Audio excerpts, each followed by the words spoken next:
The height of success of a project is achieved by integrating the elements of two disciplines, that of project management and change management. This is precisely what Martina focused on when she was called in to salvage an engagement in an organization where it had previously failed. A unified blend of hard technical approaches combined with humanistic skills that she employed makes a case that change management is a valuable and crucial component of project delivery. 2013, I was called in as a consultant, as a change management and transition management consultant to help this company out in a recent transition they were facing. And the organization was a bit traumatized, actually. So everybody I was talking to, when I said, okay, that is my role as a project manager, I will do the shared services transition, everybody was like rolling his eyes and say, oh God, not another one. We are still struggling with the one which has many mistakes and many errors and a lot of dissatisfaction in the company and with the customers. So I was talking to the GM and said, okay, so what is your expectation? So what do you want me to do? How do you want me to help? And he said, basically, we need to get it right this time. There was a lot of uncertainty in this organization, and people were kind of addressing me and asking me, so what are you doing? So what's going on? Will I still have a job when I come back from vacation? It was just before the big vacation period.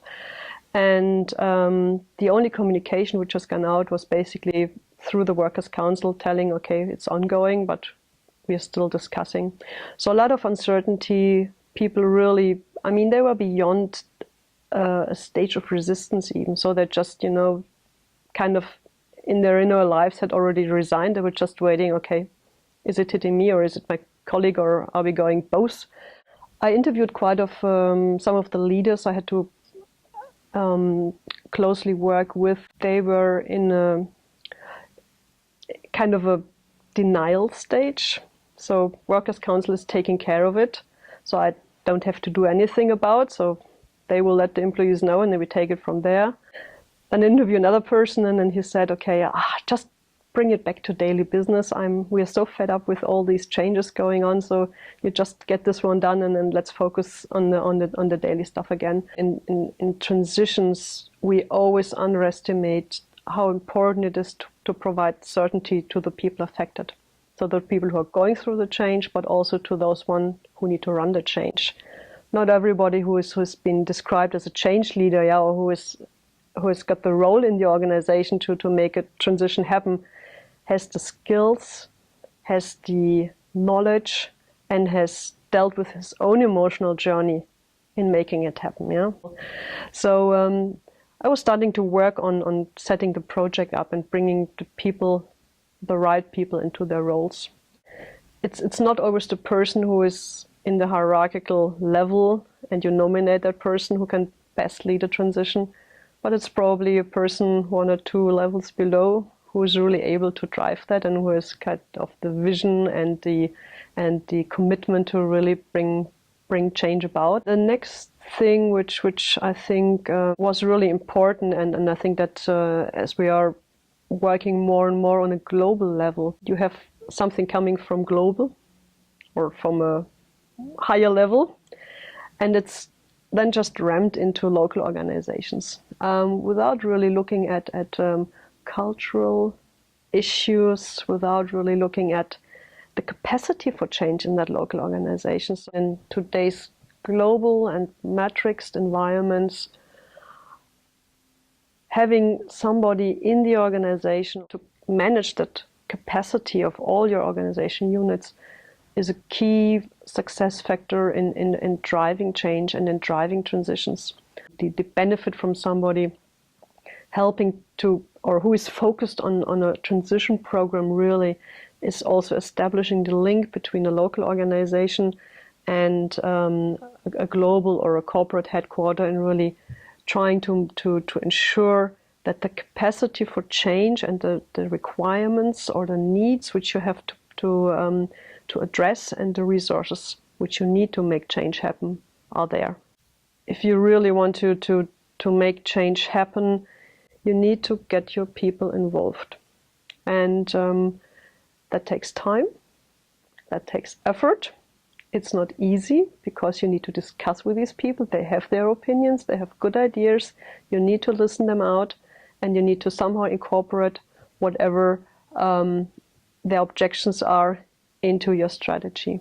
And while doing that, you give the people a space where they can build into the solution. And while they have the space to build into the solution, they will buy it because it's part of it, it's theirs.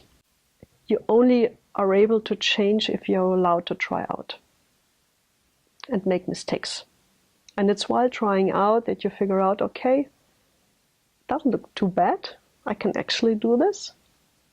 So I can move a little bit. Change is not happening in one big step. It's gradual, and people need to have the space to experiment with it. So if you really expect them, okay, we announce it, we implement it, it's done, it's not like it works. And transitions, I think there are two layers into transitions. The first layer being you do the project. Yeah, so you have your plan, you implement a new system, you implement a new organizational structure, and you all get it done. But then there is this layer of emotional change where people need to let go. They venture in a kind of a neutral zone, and then they adopt more or less whatever has been implemented. And I think what is not understood is that these two layers have a different speed. Yeah, so you can implement a project within 4 to 5 months or 6 months, depending on the complexity. People need 1 year, 2 years to really adopt it. And once the project is finished, for most of those people who really need to adopt the change, it only starts, because then it's where they really realize, okay, that's how it's going to look like. That's my new work environment. That is where I'm reporting to. That is my new process I'm supposed to follow. This is no governance structure. This is a new system I'm supposed to use to. And if you basically stop your project here, then people will regress. And when you leave them alone at that point of time, they will never do the emotional change which is necessary to really commit and to adopt the change. And that doesn't start with those who need to adapt to the change. For me, that starts with the leadership as well, because they have to make their own transition. They have to bring their minds and their emotions together in order to be really able to support the others. And I think what is oftentimes happening, we just assume that senior stakeholders can be change leaders without any support, without allowing them to go through their own commitment and acceptance curve. And I also think that a lot of them are either not aware, I think, and then the self-awareness piece is really key, or if they are aware, they don't have anybody to talk about. Because at these levels, it's not really appropriate, yeah, to talk about, hey, I'm not sure. Basically, looking back, the projects or the transitions went quite nice. Actually, so all of the 7 projects we were planning at and planning for could be transitioned on time and on budget and with the right quality. And I think that was a very key factor for that particular engagement.